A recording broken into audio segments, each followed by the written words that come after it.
I promised you that, and even predicted that our topic would be timely and much in the news, and today we'll demonstrate how that is indeed becoming the case. Today we look at the question of faith and media, and what happens here is we get into a discussion about religion and public life generally and how it's covered by the media. So E.J. Dionne will be here next week. He's covering this all the time, and that'll be very, very fascinating indeed, I'm sure, as E.J. always is. The coverage of religion in the media has become an issue all by itself. We're dealing with media caricatures, what it means to be Catholic or Mormon or Protestant, or to have Jeremiah Wright for your pastor in Chicago, or even what it means to be religious, have become media issues. The media loves conflict, and they especially like conflict between religious people. They like to put us in the ring, kind of the gladiator ring, and let us fight it out. I've had that happen to me many, many times, and they still love it. I like to look at the question and discuss that in our conversation. Do we think religious coverage or media coverage of religion is getting better or worse? I'd like to hear what you think about that after we have our discussion. And of course, what do we think are the religious issues in this upcoming election? And what ought they to be? What are they? What does the media say they are? And what ought they to be? So today, we're going to take up this very foundational question of whether, even whether, or how faith, religion, should relate to politics, and how the media portrays this vital and controversial issue. And we're looking at what are likely the two most important presidential speeches on the topic. I loved your reflections on those. You clearly read them and were engaged. Did you find them helpful?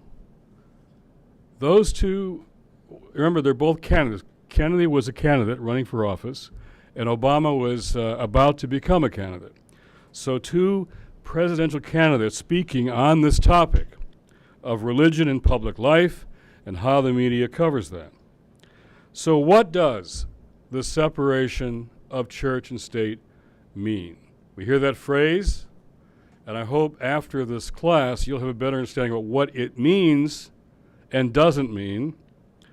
And let me put it this way. Does the separation of church and state mean the segregation of values and moral choices from public life? Does the separation of church and state mean the segregation of moral values from public life? Most of us would say no, but then how do you express that? And when people express their moral values with religious symbols or language, is that appropriate or not? Or how is it done in a pluralistic democracy? So I promised you this would be timely, and sure enough, yesterday I got a call from CNN. It's worth telling you this story. The interview was supposed to be about the movie The Line that I played you the trailer for last week. I told you we had 1,600 showings of that film scheduled last Tuesday night. It was a big turnout, and there were showings all over the country. Now there are 2,000 showings that have occurred all across the country.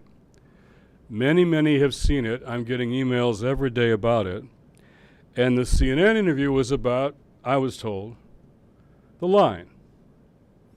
How this new film about giving faces to people who are falling below the poverty line, how this might put poverty on the agenda. So I was ready to talk about how this film showed how that many people in America are poor now due to no fault of their own, and their numbers are growing. And if you really know any poor people, you know that's true.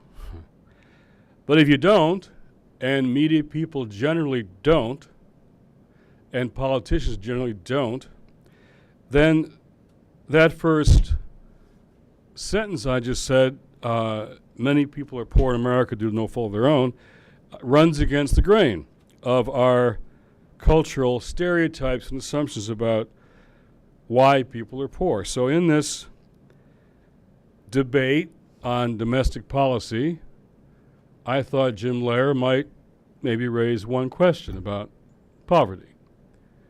I'd written to him, many people had, a lot of tweets came to him, and there wasn't a question about poverty. Neither candidate really took it up either. So it's out there around the country. We had just in our little film, 2,000 showings, we had both candidates doing videos about what they do about the highest poverty rate in 50 years, and yet it wasn't on the agenda. Now, my 14-year-old son and my 9-year-old, they both came and saw the film.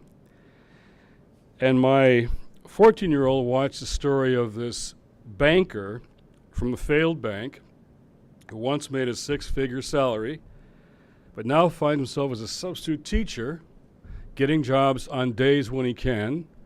If he gets a job every day, he'll make $12,000 for the year. And he's raising 2 kids on his own. So my son Luke says, on the way home, says to his mom, "Mom,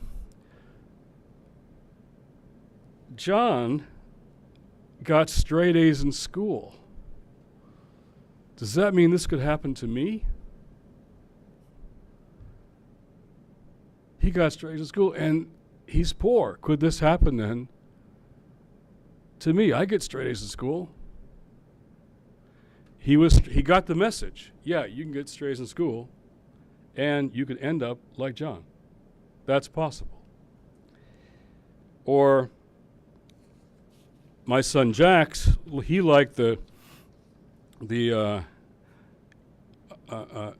character for James. James is lost his blue-collar job after 23 years, and now he's working hard to be a successful busboy in his 50s. And my son Jax said, "Boy, he's really working hard to be a great busboy." So he thought James was pretty cool, a busboy in his 50s. Now, my Mississippi friend Burns, he identified most with Ronnie, who's a multi-generational shrimp fisherman. But since BP and Katrina, there's no more shrimp for him to catch. And so he's poor for the first time. And his line in the film struck me the most when he said, "We've lost all confidence in the future. My wife and I," meaning, yeah, he's married, still poor, "my wife and I will somehow get by, but I'm worried about our kids. I have no confidence in the future." Or Sheila, who was in the film and at the premiere that we had, here's a woman from Chicago. She had already lifted herself out of poverty, out of a poor and violent neighborhood in which her sister, when she was 12 years old, got shot in the head in a drug crossfire one day, changed their lives forever. But Sheila pulled herself out of poverty. She was working downtown Chicago and doing well until one day, on her way to work, she tripped in the subway station, on a faulty step, fell down the stairs, now struggles with disabilities and health care that she can't pay for. So she's poor. So she was in this film, and she was there that night. Now, what was clear to me in the film, what came through to me most was how all these characters, as you heard them tell their stories. Now, to tell your story about being poor when you used to make six figures like John, and now you got to go to the food bank, or your electric is turned off and your kids say, "Why didn't you pay the bill?" And Sheila, who had made it, she told me, we got to know each other that night, and she said, I had to swallow my pride and my privacy to be in this movie. Now everybody knows my story. They told their stories, I think showing a lot of courage, but what came across to me was they all felt very alone. Four people, you could tell they felt very alone. And I think all of us who watch this, your instinct, your response was to try, you wanted to reach out to them and say, you're not alone. You don't have to be alone. In fact, Sheila afterwards was just surrounded by people who wanted to say, you could tell, Sheila, thank you for your story, your courage. I don't want you to feel alone. So the question is, in a society like ours, should people who are in difficult straits like this, should they feel so alone? Certainly, if you're a person of faith, you would say, I would say, the mission of the church, the mission of our faith communities is to reach out to folks like that and make them not feel so alone. I think most church folks would say that. That's part of what they should do. But shouldn't we want a society where people don't feel so alone because they fell down the steps at the L in Chicago? Or their bank failed even though they had nothing to do with it? Or their shrimp just ran out and they had nothing to do with it? Or you lost a job after 25 years because they laid people off? Should a society want to make folks feel not alone? Or shouldn't a government feel like part of its responsibility to the common good is to make people like this not feel alone? Well, you'd have never heard that in the debate Wednesday night. So I'm ready to talk about all that to CNN. I'm all poised and ready about how we saw this film, 2,000 showings, people across the country wanting people not to feel alone. Matthew 25, you know, all the stuff that you'd expect me to say, but they start asking about Barack Obama's faith, his theology, his religion. What is his theology? How's it changed in office? Is he a Christian? Or is he really a Muslim? I said, Dan, I thought we were talking about the line and poverty as an issue in this campaign. Oh, incorrect. This interview is about the religious issues in the campaign. The religious issues. Not half of the American people either below the poverty line or a paycheck or two or three away. That, for him, wasn't a religious issue. What about Obama's theology? So I answered this question. I said, okay, Obama is the first president that I knew before he was president. The others I got to know afterwards. And he says, have you talked to the president about religion? I said, yeah, back when he was a state senator. So I'll give you this background that I gave the CNN reporter about President Obama. It's really the background for the speech that you just read about Obama's understanding of faith in public life. So he's a state senator from Illinois. Some of you know the book Bowling Alone, Robert Putnam. He's a Harvard professor. Bob Putnam started this group called the Saguaro Seminar. It was really about 25 people he got to get together every 3 months for 2 years to talk about social capital. and social capital and how it's changing, social capital in young people, in the arts, politics, religion. And he got us together every 3 or 4 months for 2 days to talk together. And a lot of us went because it was very stimulating, and out of that seminar, Bob wrote the book, Bowling Alone. So we were the grist for his very interesting book called Bowling Alone, How We're Losing in America's Social Capital. So George Stephanopoulos was in the group. Now he's with ABC. Martha Minow, who's now heads the Harvard Law School. John Telio from Penn. Ralph Reed was there occasionally. Number of people that were very interesting. And one politician, this skinny kid from Illinois that no one had heard of before, walked in the room one day and said his name was Barack Obama. Now, why was one state legislator in the room? None of us really knew. He was the least famous person in the room, in the group. And he began to talk, and we realized we could tell why he was there. He was interesting. He was provocative. He was loved to have conversations. So he and I hit it off, and we'd be put on buses. We'd go to sites. We'd go to places where people were doing things, and we'd go and ask questions, and we'd do analysis. So we'd get on the bus, and we'd go out to the site, and we'd often sit together, and we had conversations about 3 things. Me on the state senator. Now, he's a state senator. He's not even yet running for the Senate, let alone the presidency. So I don't think even back then Barack was thinking White House. In fact, to make the point, I moved house about 3 years ago, and I moved all my books from my little home study in one house to the new house. And so those of us who have lots of books sometimes, remember this is before ebooks and Kindle, so I've just got lots of books.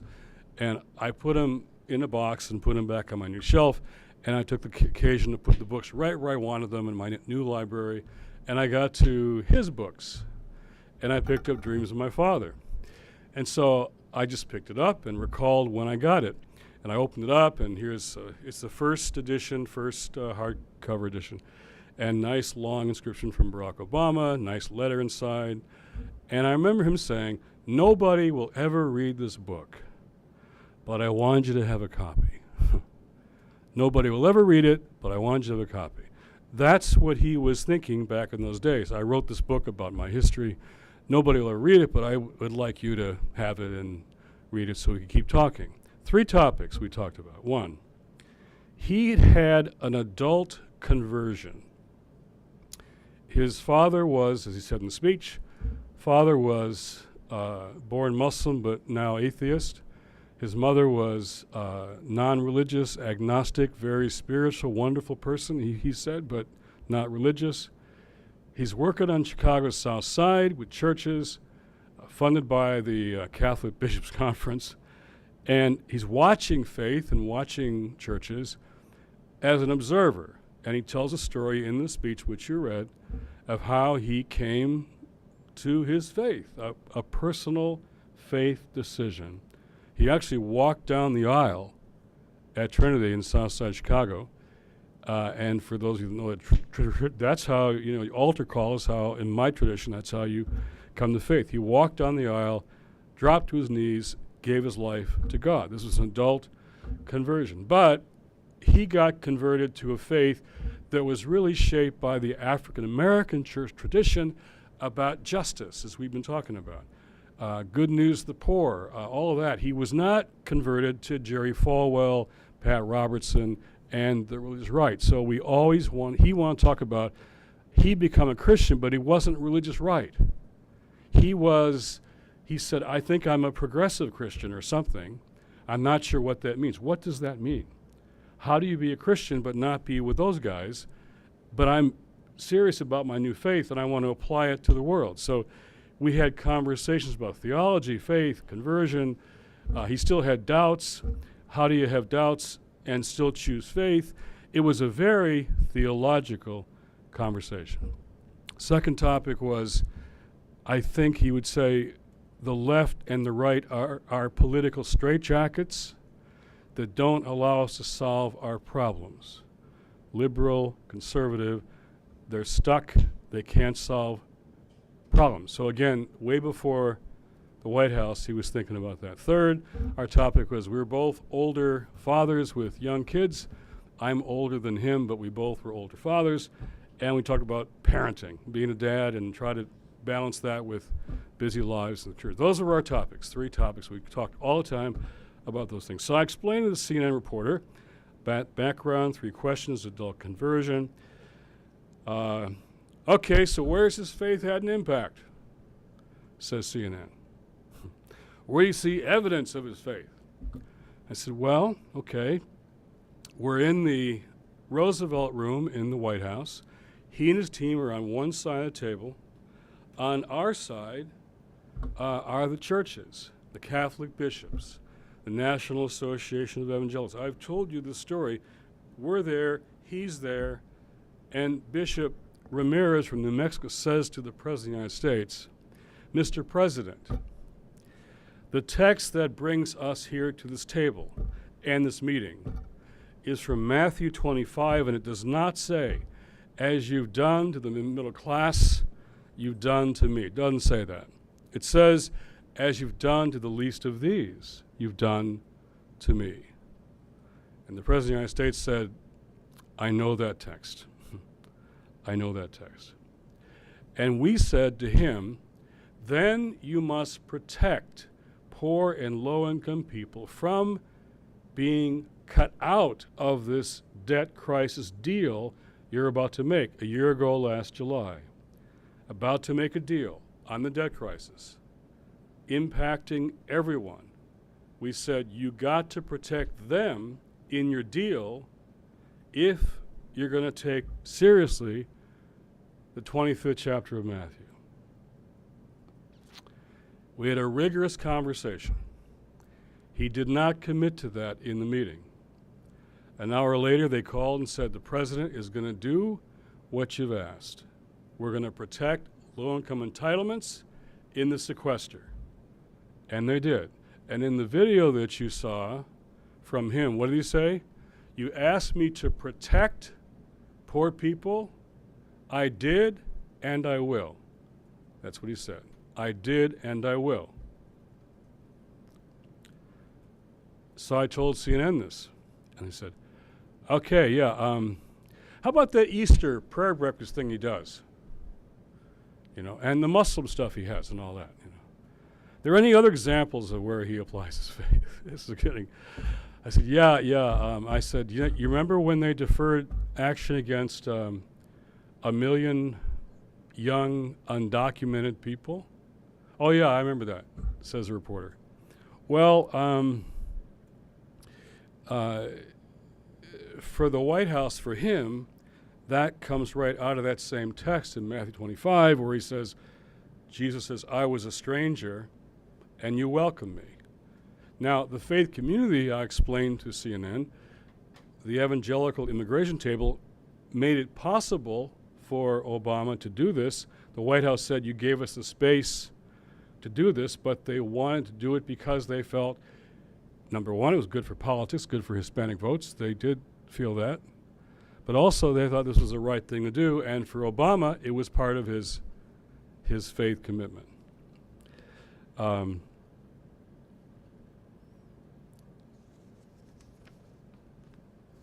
But for CNN, theology and personal faith are in the abstract. They're in the abstract. It's sort of issues about belief and personal things and exotic things and, you know, Muslim undergarments and abortion and gay marriage and the real religious issues.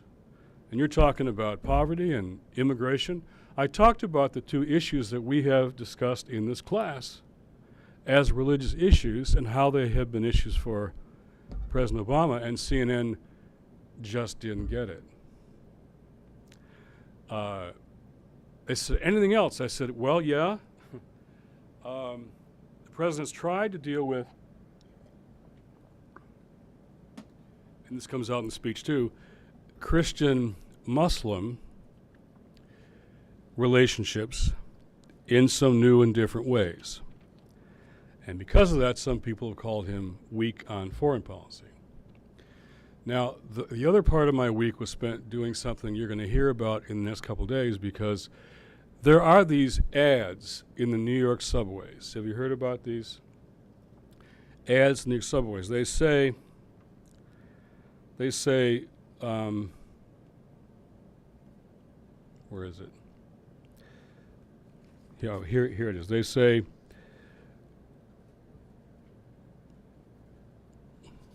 where's the exact line? Well, it basically says that Muslims are, it suggests Muslims are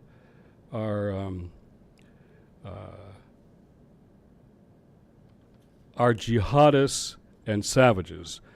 Choose the civilized man against the savage man. Defeat jihad, support Israel. That's the ads all over New York subway system. So a woman named Pamela Geller put these ads up. Now, Pamela Geller is quite famous because she's the one who put up the big issue about the mosque being too close to ground zero a couple years ago. That was Ms. Geller, and caused that whole controversy. So I had to debate her on New York TV, and had my first encounter with Ms. Geller. And what we did is we put up ads in the New York subway system going up to today, in fact, that simply say, love your Muslim neighbor. That's all they say. Love your Muslim neighbor. So the ads are coming to D.C. Did you read about that? They're coming here. They're coming here this week. And so also, I think beginning tomorrow, the next day, our ads will be up in the D.C. subways. Love your Muslim neighbor. Now, so I did AP yesterday, an interview about these ads, and they said, why are you doing this campaign against the other ads? You see, it's religion, media, conflict. That's what they like, campaigns. I said, well, here's how it happened. It was in Joplin, Missouri, there were arson attacks against a mosque, several, and then they burned it to the ground. And so we work with the faith community there in Joplin, and we put up these billboards simply saying, love your Muslim neighbors. And it caused this whole conversation around Joplin, TV, news shows, faith communities, and it was a wonderful conversation about what our obligations are to each other. So I said to Ms. Geller, Ms. Geller, in situations of conflict, words have consequences. Words have consequences. So anger can lead to hate, can lead to violence. We saw it in Joplin, and then in Wisconsin, 6 were worshiping in their place of worship, and 6 were killed, shot and killed. 6 were shot and killed. And so 3 blocks away, we put up billboards, love your sick neighbors. So it wasn't a campaign for us. These are like some of my team, younger members of my team. They saw this in Joplin, and they said, let's put up some ads to remind people of what we should do. And so what happened was, when in a situation of conflict, you put in messages that remind us of our obligations to each other, what happened in Joplin and Wisconsin and now in New York was it brings out the best in people. And the hate language brings out the worst in people. So Ms. Geller said, well, I have a right to do this. It's my legal right. And the courts, or the subway system there in New York and here, tried to block the ads because they're afraid of conflict and violence, and even the subways becoming, targets for terrorists. And so the courts overruled in New York and now have overruled here, so the ads are there. So the head of the Union of Reform Judaism in New York, so Rabbi Jacobs, he wrote in the New York Times. He said, yes, the ads are legal. Yes, they are. But they're wrong and they're repugnant, says a Jewish leader in New York. They're wrong and they're repugnant. So I'm in this studio here in town, and I might have mentioned this part last week. This producer came up and set me up with my mic and everything and my earphones and earplug, and he wasn't going to pay attention. They never do until he heard the first few words. Then he all of a sudden put his earphones on. He listened to the whole thing. He came up afterwards, 4 producers. This guy had a tear in his eye, and he said, thank you, my name is Faisal. Now, for the last week, we've gotten at Sojourners emails from across the country. My staff right now is on Al Jazeera, Syria, and Beirut television. I couldn't do it because I'm here having a better time with you all than being on Middle Eastern TV. But they're on Middle Eastern TV because people are astounded that a Christian group would stand up for Muslims. Reza Aslan, who's a wonderful young Iranian activist in this country, tweeted yesterday, said, Sojourners is standing up for us, so let's stand up for them. It's the simplest thing we've ever done. Love your Muslim neighbor. It's not a big deal. It's very simple. And yet, all over the country, American Muslims are writing, thank you, thank you, thank you. So I raised this with a CNN reporter as well. And he said, oh, that's interesting.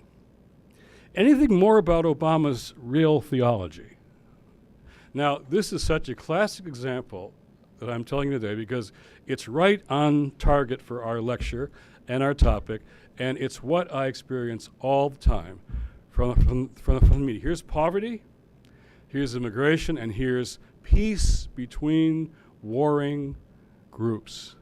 And those aren't religious issues, but rather theology is. So, the deeper issue, of course, is not campaigns, but how do you defeat religious extremism and fundamentalism? It's a hot topic. How should religion impact elections? So EJ will be here next week, but I'm going to quote you from EJ here. In our article he did in the Post, where he says this. He's being asked about what are the religious issues. The Mormon faith of Mitt Romney should not be an issue in this campaign, period, says EJ. In the United States, we have no religious tests for office. All Americans should empathize with religious minorities. But here's the question, says EJ. To what extent would a candidate's religious views affect what he or she might do in office? The beliefs in a tradition, whether you believe in the virgin birth or whether you drink coffee or drink alcohol because of your religion, or what kind of underwear you wear, or whether you keep kosher laws, none of that, or whether you believe in the afterlife, none of that, says EJ, should be relevant in an election campaign. None of those religious belief issues should be relevant in a campaign.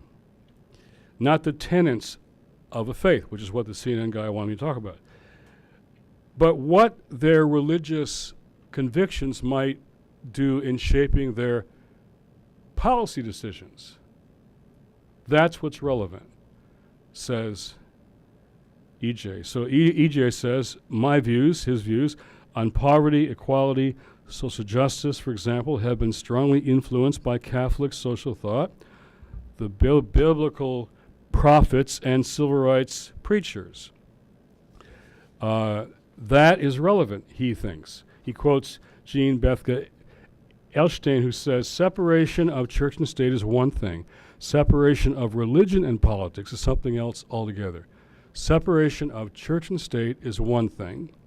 Separation of religion and politics is something else altogether. She says religion and politics flow back and forth in American civil society all the time, always have, and always will. So how do a candidate's religious convictions shape their policy and leadership as a candidate?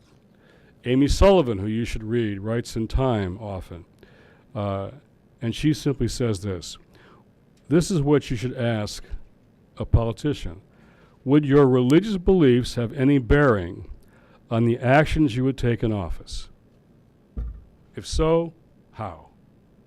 Would your religious beliefs have any bearing on the actions you take in office? And if so, how? That becomes the question. So, let's look at these two speeches that you all read. John Kennedy and Barack Obama. Did you enjoy reading these? Had you read them before? Had you heard of them before? I gave you less reading this week so you'd read these carefully, and the reflections suggest that you did. So here's my sense of these two speeches. I think they're very different. They're not the same at all. They're very different. What one speech says is quite different from what the other one says. And I thought that'd be a good place for us to dig in and set us up for our discussion today. So John Kennedy, he starts by saying, while the so-called religious issue is necessarily and properly the chief topic here tonight, he was giving a speech on religion, I think we have far more critical issues in the 1960 campaign than the so-called religious issues. And he names what they are. Spread of communist influence, the treatment of our president, vice president around the world, he means Latin America, hungry children I saw in West Virginia, old people who can't pay their doctor bills, families forced to give up their farms, an America with too many slums, too few schools, and so on and so on. These are the real issues that should decide this campaign, and they are not religious issues, says John Kennedy. For war and hunger and ignorance and despair, no religious barrier. Really? These are not religious issues, says John Kennedy. That certainly isn't what you're hearing in this class. These are not religious issues. Then he says, I believe in America where the separation of church and state is absolute, where no Catholic prelate would tell the president, should he be Catholic, how to act, and no Protestant minister would tell the parishioners whom to vote for, no church or church school is granted public funds, and so on and so on. All that's fine. All that's good. I believe in America where no religious body seeks to impose its will directly or indirectly upon the populace, where liberty is, and this quote you all loved, where religious liberty is so indivisible that an act against one church is treated as an act against all. That makes a lot of sense. He says, because while it may be against a Catholic today, like me, the discrimination could be the finger of suspicion, he says, could be pointed at a Jew, a Quaker, Unitarian, or a Baptist, or now you might say a Muslim. And that's important. We should be treated as equals. Every man, woman has the same right to attend or not to attend church, and so on and so on. But then he says this, I believe in a president whose views on religion are his own private affair. Very important. I believe in a president whose views on religion are his own private affair. Either imposed upon him by the nation, that's good, nor imposed by the nation upon him, that's good, but they're his own private affair. So it's a private thing, religion, not something that deals with the issues. He talks about a president not being conditioned by any religious oath or ritual or obligation, which of course is very good, but he says, I am not the Catholic candidate for president. I am the Democratic Party's candidate for president who, and get this straight, I am the Democratic Party's candidate for president who happens also to be Catholic. Who happens also to be Catholic. Now, I know the family a little bit, the Kennedy family, and Bobby Kennedy, Robert Kennedy, his brother, was, and as he got older and got more involved in the use of justice, became a more and more deeply committed and devout Catholic, Bobby Kennedy. If you talk to family members, they probably would agree with what John Kennedy says, that John Kennedy happened to be a Catholic. His Catholic faith was not nearly as central to him as it was for Bobby Kennedy. And so he happened to be a Catholic. Then he says, if I should be elected, whatever issue comes before me as president on birth control, divorce, censorship, gambling, or any other subject, I will act by my conscience and not my religion. So again, the issues for Kennedy are very narrow, who happens to be a Catholic. The last line of his speech, though, says, I will defend the Constitution, best of my ability, preserve, protect, and defend it, so help me God. That's in the oath of office. So where the CNN reporter finally got in his interview was, how would you say President Obama has changed in regard to his Christian faith? How has he grown, deepened, developed, changed? What's now going on in him that wasn't before? And what came to mind was how he's now quoting Abraham Lincoln when he says, Obama says, this job has driven me to my knees more than ever before. And I said, you've heard him say that? And the CNN guy says, yes, I have. I said, I want to tell you that's true. That's true. This president, look at his gray hairs. He's aged enormously in 4 years. And I want to tell you, I know it's true. He's driven to his knees more than he ever has been before in his life. That's how his faith has changed in the course of this presidency. Long before that, he gave a speech to us at the call to Renewal in 2006. He was a senator. So it's worth saying how this came about. We had been friends. I had spoken for him in Chicago. We'd been at meetings together, and at one of them I said, we're having this big meeting in the spring. Could you come and address the conference? And he kind of owed me a couple of speeches, so he said, sure, I'll do it. And so he was billed. And then his staff came back to my staff and said, oh, no, he's not ready to give this kind of speech. That's what staffs always do. He's not ready to give this. They weren't ready to write this kind of speech. He isn't ready to give this kind of speech. And I said, of course he is. We've been talking about this for years. He's ready. And they said, no, he's not. So I called him directly, and I said, your staff says you aren't ready for the speech. Is that true? He says, no. I said, well, then come and give the speech. And he did and came and gave the speech. He wrote the speech himself. The staff wasn't ready to write it, so he wrote it, like his race speech in Philadelphia. He wrote that speech himself as well. Staff didn't want to give that one either. So he wrote the speech himself. Now here's what he says.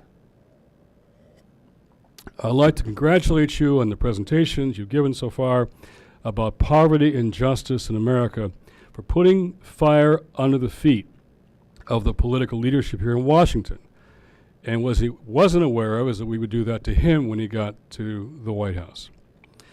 Then he says, we can affirm the importance of poverty in the Bible. The religious call to address poverty and environmental stewardship names two issues. They're topics in this class. The religious call to address poverty and the environment, stewardship of the environment. So he's different here than Kennedy on what the religious issues are. Already you see the differences. Alan Keyes, who ran against Obama in Illinois, interesting character, said of Obama, Jesus Christ would not vote for Barack Obama. Now, Obama's staff said to ignore that, and he was 40 points ahead in the polls, so he was probably wise to ignore it. But it bothered Obama. I remember him talking about this. It bothered him that someone said that Jesus wouldn't vote for him. So Obama says, I answer with the typical liberal response in such debates that we live in a pluralistic society and I can't impose my own religious views on another, and that was running to be the U.S. Senator, not the Minister of Illinois. That was what he said in response to Keyes, which of course is the typical response.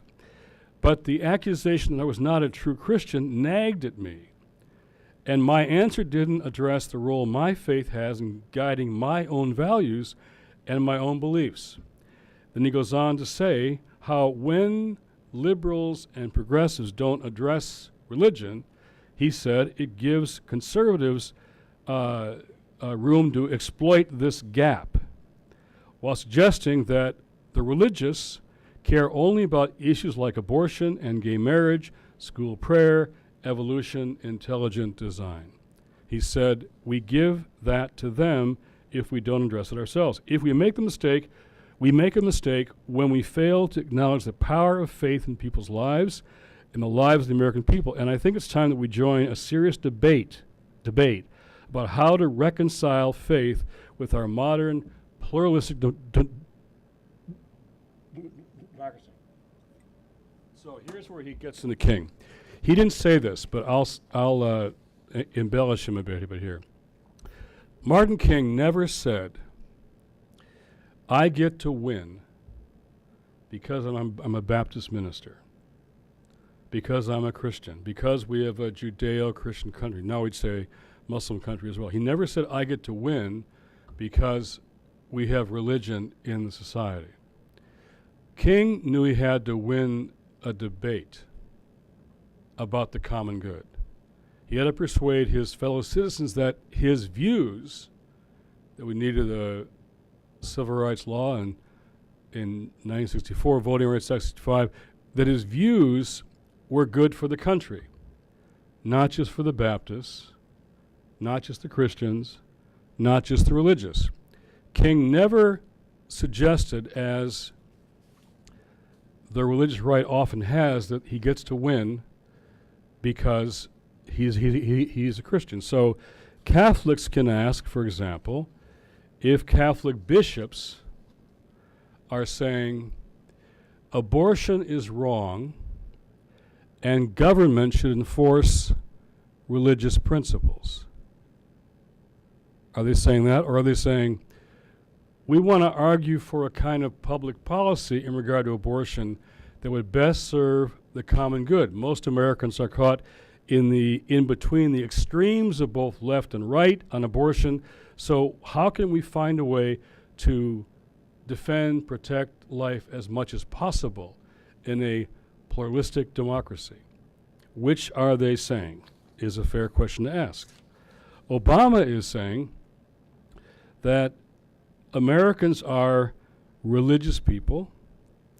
There's a hunger that goes beyond issues and causes. They want a sense of purpose, he says in the speech, a narrative to their lives, an assurance that somebody out there cares about them, like the people in the Lion film that don't feel no one does. And he talks about his history, experience, and how he made a choice personally to come to faith. And then he says,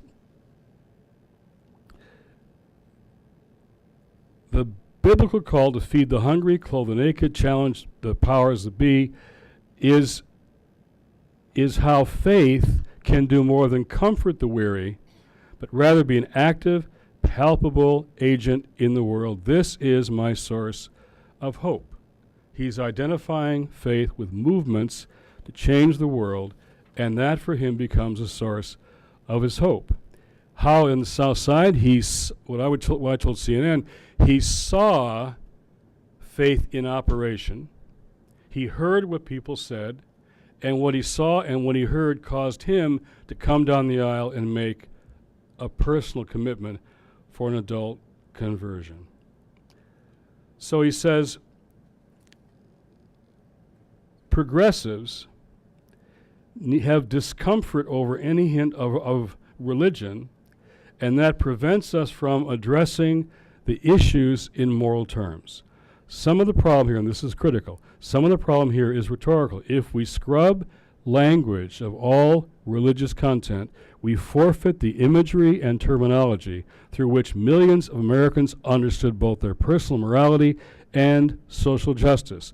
And he recalls how King would evoke Isaiah and Jesus all the time, and yet he did so with his Bible in one hand, his Constitution in the other hand, and he summoned, as Barak says, a higher truth that helped inspire what had seemed impossible and move the nation to embrace a common destiny. Barak is saying you can't do that with just policy prescriptions. You have to invoke a language, a symbolism, a motivation, something beyond just politics to move people to a higher place. These problems require changes in government policy, yes, but also require a change in hearts and minds. There's a very fundamental difference here in what John Kennedy says and what Barak is saying. How faith can motivate movements, actions, moral considerations for changing public life. And he refers to all the campaigns, HIV/AIDS, third world debt, all the poverty stuff going on, and he identifies himself with those campaigns as a person of faith, talks about faith-based organizations and so on and so on.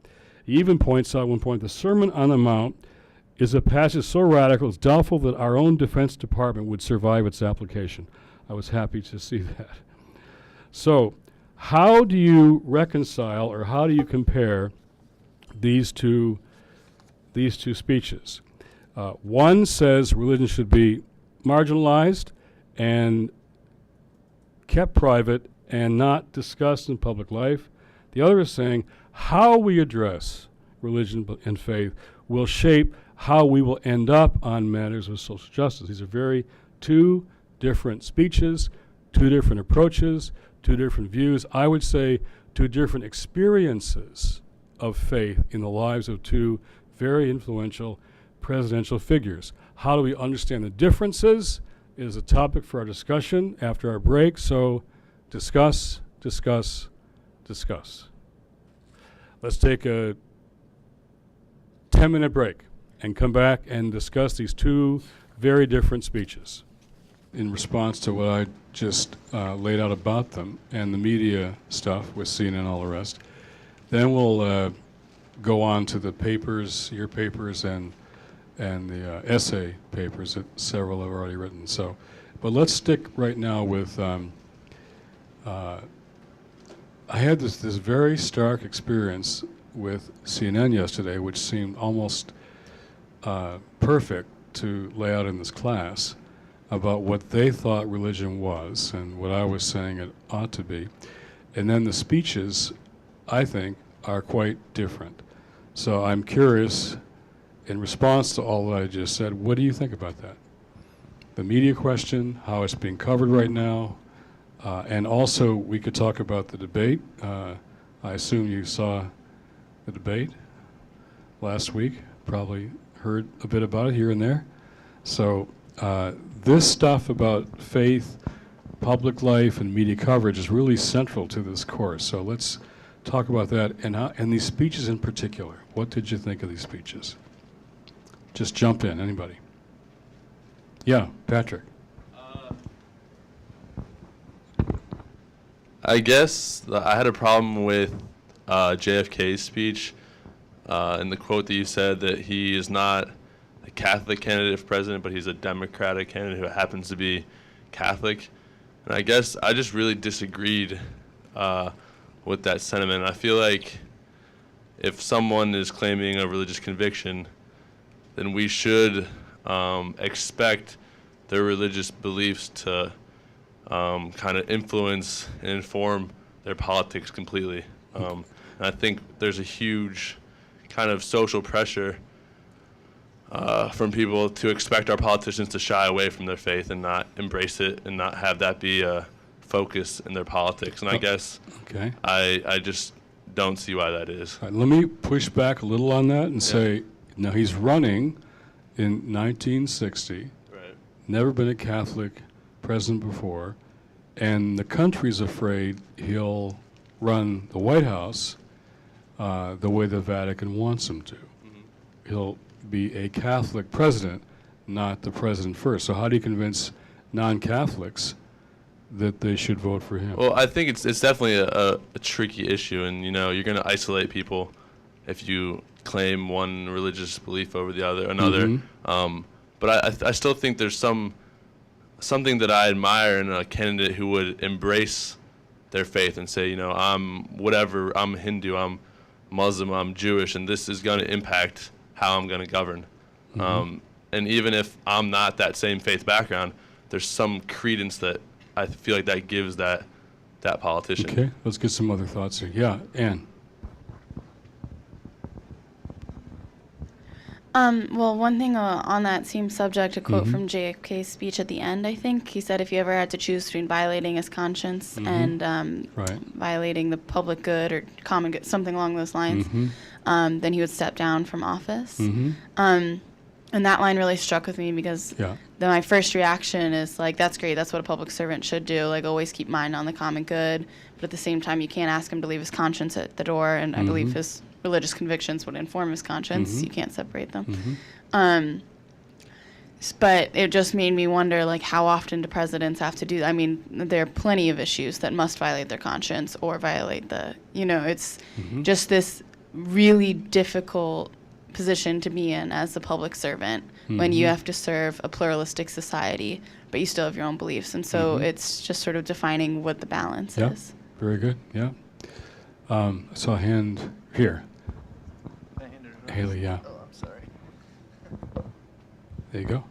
I think one of the biggest issues that this kind of brought out is that the fact that when it comes to like faith in the media and how the public perceives faith, it should be more about like not necessarily what your beliefs are, what label you put on them, but how those beliefs will impact how you act. But more often we focus on labels, which kind of forces speeches like JFK, where he's trying to totally discount the label of Catholicism in order to win public support, when really it's more his values that would have an impact. It should be more the focus of his values and how those would impact the program, but it's like he comes off a little bit strong because he's trying to shy away from the label. So Amy Sullivan said, as I quoted her, and EJ has said, where religion should be questioned and examined and impact an election is where someone's religious beliefs might end up shaping their political leadership or policy choices, right? So, go ahead. No, yeah, and that's what I would agree with. I think it's more how, at what point your values impact your politics, which doesn't always necessarily coincide exactly with what you label your faith as, because all different faiths, have underlying value systems. But so a little pop quiz here, okay? Let's say you're voting, and you're deciding a candidate who has your same religious identity. They're Catholic, you're Catholic, they're whatever you are. Another candidate has a different religious identity than yours, or maybe isn't at all religious. Maybe they're secular, humanist, agnostic, all the rest. But the second one reflects your values and your choices more than the first. You're Catholic, so is a candidate, but you really don't share their notions of policy, and this is a candidate who's not a Catholic but does. So how many of you vote for the candidate who has the same identity that you have religiously? Okay? How many vote for the one who is sharing your values but isn't a person of faith or your faith? Okay? So what Amy Sullivan's saying, EJ's saying, how it affects policy is really important here, right? So how many of the media questions are about that? We had another debate, CNN, last time. Sojourners and CNN convened a forum. We had Hillary, we had Barack Obama, we had Hillary Clinton, Barack Obama, and John Edwards before his fall. And we were working with CNN and try to keep it on policy. And so my fellow host, Ms. Soledad, said, So Hillary, what's it like to feel the Holy Spirit? What's it like to feel the Holy Spirit? Or tell us about how I said, don't ask her about her marriage. You must promise. So she promised she wouldn't ask about her marriage. First question. You've had a very tough marriage. How has your faith really helped to get through this tough marriage? And the religious outreach director for Hillary Clinton is a friend of mine. I saw him just turn and walk to the back of the room. He thought he'd just lost his job because Hillary was protected supposedly against being asked about her marriage, and here she was vulnerable to millions of people. But she was just stellar in her response to it, and she won the day in the way she handled that. But Soledad asked, Holy Spirit and marriage. I kept saying, poverty, poverty, poverty, right? So this is how they do it. Yeah. Other thoughts, questions, or hands up? Yeah. And I just kind of going along what everyone else has been saying, wanted to just mention what you had said earlier about separation of church and state is one thing, and then separation of religion and politics is something different altogether. Because I think that what you believe, what your religion is, or your spirituality, is going to affect the policy decisions that you make. It just is. Whether you think so or not, subconsciously, it's so ingrained in you. It's something that you believe. It kind of makes up your value system that's just going to happen. But that doesn't necessarily mean that, your church, like, for example, with JFK, doesn't necessarily mean that, like, he's going to be doing what the Vatican wants him to do. He's going to do what he feels. So I feel like I was kind of not confused by his speech, but I feel like, I don't know, he kind of totally lost my train of thought. A lot of what he was saying about, he separated values from religion, I felt like, and that's a whole nother issue altogether. Right. I think you're right. And he also, I thought, narrowed the definition of what the religious issues are to the more parochial and not so much the larger issues. He said, this is about religion tonight, but the important issues we're not talking about tonight, which I thought was fascinating. Yeah. Joseph. Go ahead. Thank you. It seems to me that when we define a candidate by his or her religion, we're forgetting as well that as much as religion can affect a candidate's philosophy or moral, at the same token, his or her upbringing, the part of the country in which he or she was raised, the family background, what branch of Christianity he or she subscribes to is also going to have an effect on his or her morality and how that affects his or her policy making. And so then when we look at bringing in other candidates from other religions, be that religion, Hindu, Islam, Buddhism, we have to realize that, yes, those religious affiliations will affect the decision-making of that candidate in office, but at the same token, we have to look at that what that candidate's entire life is. And you raise another question of how religion conversation in elections sometimes is targeted at demographics. I'm saying these words because I know a constituency will pick up on these words and think I'm one of them if I say these words in the right kind of way. You've seen that, right? So religion is a targeted political demographic aimed at voting constituencies. Yeah, go ahead. Jonah. Thank you. I think another component of it too, we talked about how religion invariably affects your terms of governance. And I think that that does bear saliency, especially with Romney, not because I think you should or should not vote based on the fact that he's Mormon, but how his Mormon faith instructs his policy decisions. So if he opposes equal pay for equal work based on his Mormon faith, or abortion, or if he supports a vice president who, based on Catholic social teaching, wants to restructure a lot of our social support or safety net. I think those are really fair game issues. I agree, I guess, with EJD on that. What's not fair game, however, are like religious practices such as fasting, or your philosophical view, or what you believe in terms of like the resurrection, or if you don't believe in the resurrection, or any of those issues. I think that's not fair game. However, how your religious upbringing informs your values, which invariably informs your politics, is absolutely fair game. So I the think. tenets of Mormonism, for example, should not be fair game for conversation in the media in election year, but how your Mormonism affects social welfare policy, or gender relationships, or foreign policy, those are fair to ask, right? I think Okay. so. All right. Okay, Elizabeth, then around to Ethan.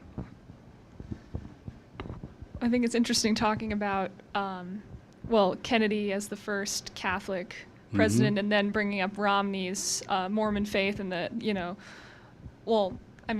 been thinking about what if a Muslim ran for president this whole time as well, and I feel like there's the tendency to separate religion from morality. It seems like when people are talking about this sort of thing, suggests that when people say religion, they're talking about something extremely specific, and that if you let religion impact your politics, it means it's going to be a theocracy or something along those lines once you come into office. And when I hear people saying things like, I want to hear how your religion will affect your policy, I instinctively think of this suspicion of someone who, for example, doesn't know very much about Islam, thinking, if a Muslim becomes president, are they going to make us all pray 5 times a day? Are they going to enforce Sharia law in the entire country? Where that was why I'm not sure where I was going with this, but that was why I ended up saying in my reflection that I feel like morality is so, discussing, never mind. Well, no, you raise I brought this little report along with me in case it came up. Growing numbers of Americans say Obama is a Muslim. I mean, growing numbers of people, more than you would think, say, now Obama would say there's nothing wrong with being a Muslim. I would say that, he would say that. But why is this issue that he's a secret Muslim? What's behind that? What's really motivating that? And Sharia law, you won't believe this, and I didn't either until I watched it, saw it for myself. Pamela Geller, who did these ads in the subways, because I was going to debate her, I had my team do some research for me on her.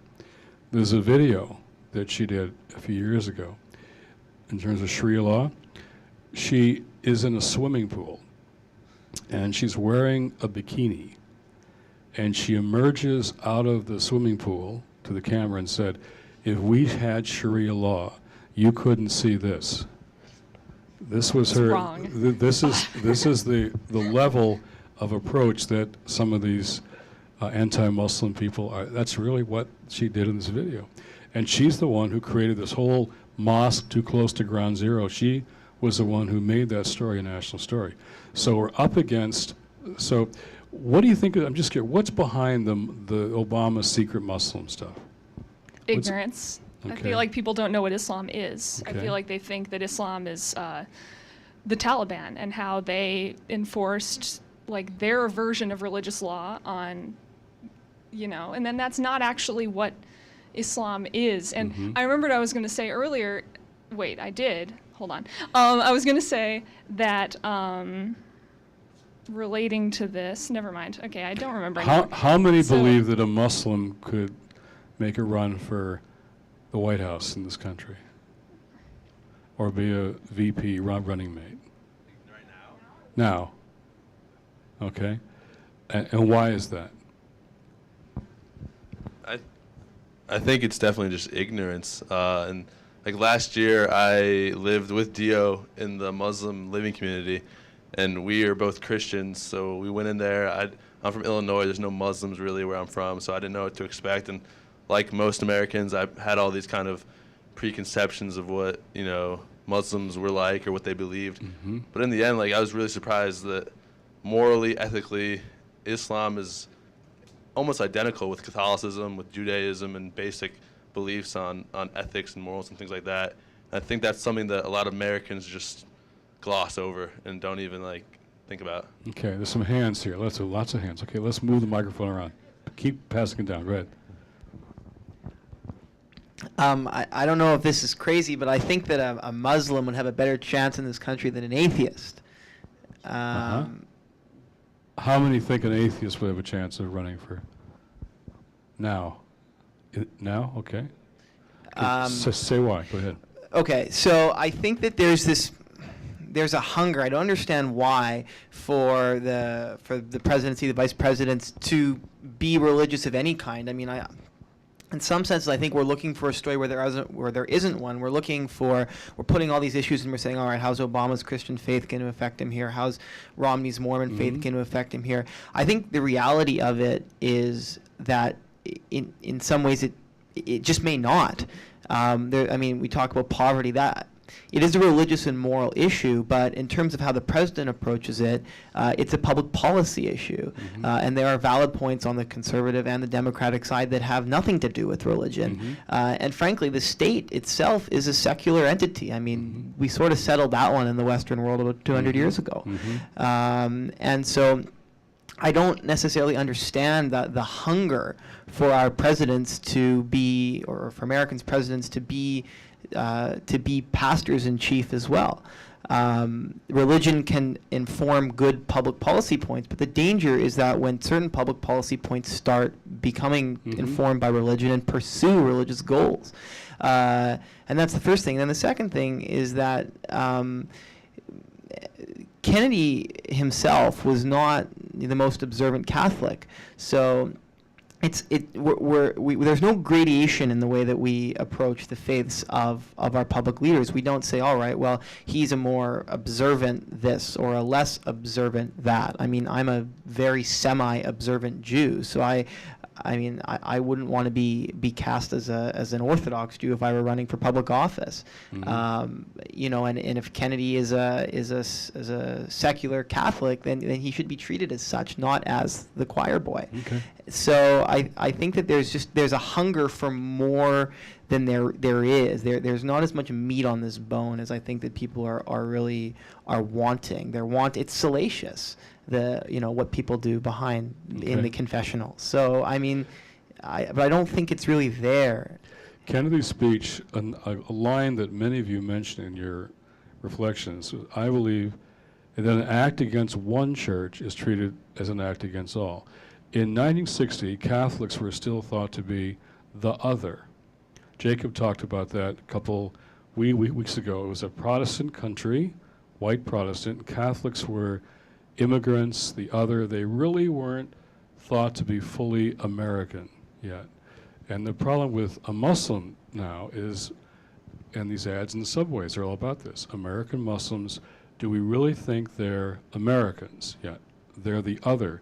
And Obama, there's a whole campaign to, I call it, otherize Obama, make him the other. Doesn't have a birth certificate. He's from Hawaii. We all know that's not part of America. And he's a Muslim, not a Christian, really.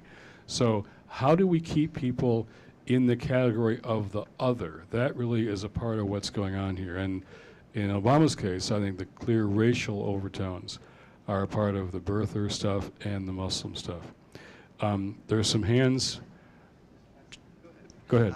I was just going to say, I think this is a really worthwhile and important conversation. I also think it saddens me to some extent that when we talk about faith and media, it becomes confined. It really becomes Abrahamic religions and media. And I think that's a statement about media. I think that's a statement of our society. But it just, it seems to me like the question, could a Buddhist ever be elected president is a very interesting one. And I think as difficult of a one to think about as kind of, could an atheist be elected president or whatever. But it just seems like a question that we never ask ourselves as kind of just when we have these kind of conversations. And sort of, I just find it interesting that we don't ever have those conversations. I'm just curious why those sort of topics about non-Abrahamic faiths don't come up. Chelsea, you got your hand up right there. Go ahead. I was just going to say that I'm actually in almost 100% agreement with Ethan. And it's funny, I consider myself a religious person, but at the same time, I just don't understand. It's a tricky slope, like a slippery slope, when we place so much emphasis on religion, because then we are saying he's Christian, he's Protestant, he's Mormon, he's this. And I know a lot of people who are a lot of different religions, and I've met some of the most beautiful people who are Mormon or Buddhist or whatever they may be. So to me, it doesn't matter. So I'm confused. It's by saying, well, he needs to talk about his Christianity. By that, we are like almost inherently separating ourselves based on religion. And that, to me, I don't like that.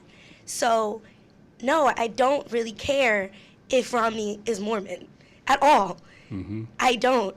And I don't necessarily want Romney to tell me about his Mormon upbringing and this or whatever the case may be. And on the same token, as much as I love Obama, and as much as I'm a Christian as well, I don't know if by him telling me about his great Christian conversion and all this makes me change my views on him at all. To me, it's like it doesn't matter. And by saying he is Baptist and he is Mormon, we separate them as though they're different. So let me ask you this. I understand that.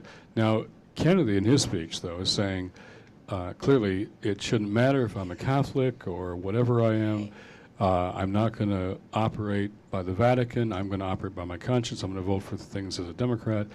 And Obama would agree with all of that. In fact, Obama, it's interesting, in the White House, while he is overtly more Christian than John Kennedy was, he's talked about the need to keep America safe and inclusive of people who aren't at all religious. He said that over and over again in a way that other presidents haven't said that. So while he's a person of faith, he says, but this has got to be a country for those who aren't religious as well. But what he says in his speech, Obama's speech, is when we, though, don't speak to how religious America is, and how there's a hunger for something beyond, larger than policy and politics. And he says, and you really can't change everything with government. You've got to change hearts and minds and behaviors, and even social justice can't be achieved just with policy, Washington measures. He's saying progressives who want to say you don't have to be anything necessarily, by not tapping into religion or trying to say where it can be used to further the goals of justice, we're missing something from the progressive side. So he would agree with Kennedy, don't make it a test for office, it shouldn't matter who you're voting for, but by not trying to tap into religion, we're losing something, Obama's saying. I guess there's a way, if there is going to be a tapping into religion, it needs to be more a universal and in a basis of all religions. Which he says, right? Obama says you must be tapped into with universal language, right? But exactly. I just think the issue isn't Obama as much as it is the media, is even us. Right. And that's my issue. Okay. So. Okay. Right across the table. Yeah, I agree. I think that was sort of one of the best parts of the speech, in my opinion. His discussion that religious language, and it in my opinion, I think it should be unique to your faith tradition. That can really aid in the conversation. But I don't know. I just wanted to bring up the point. I had very mixed feelings reading Obama's speech. Just speaking on a personal note, I was a huge Obama fan. I came down for his inauguration. I was really inspired by him. This is my first time reading this speech, but I really found it so insightful, really appreciated it. But at the same time, I have such mixed feelings reading it, because the values he has, or he's developed, and then to think of some of his policy. And I wish some of those issues were really being treated as religious issues. And it's just, I don't know, it's just very troubling to me, because I really agree with what he's saying, but it almost makes it worse that I looking at some of his policy, it makes me even more upset that he's claiming these values, and then I don't see it translated necessarily into his policy. You know, it's curious you would say that, because I reread the speech for the, I've read the speech a lot, but I reread it again preparing for this class, and I heard him give it. I introduced him, and he gave it, and I was sitting there in the front row. EJ wrote about it in the Post, and it still stands as, I think, the best speech on this topic that I've seen from a president. But now, after 4 years, I can see all the places where this speech and its sort of values were not implemented, or they were cut short, or he kind of fell back into more traditional categories about politics and faith. So I had a very similar reaction just reading it again for the class after 4 years of the administration. So there's something about politics that narrows, and something about media that narrows our sense of the broad nature of faith. And the topic of the class is faith, social justice, and public life. And this speech is right down the middle of our class topic. But then you see how it gets narrowed in politics and narrowed in the media. And that sad is the right word, I think.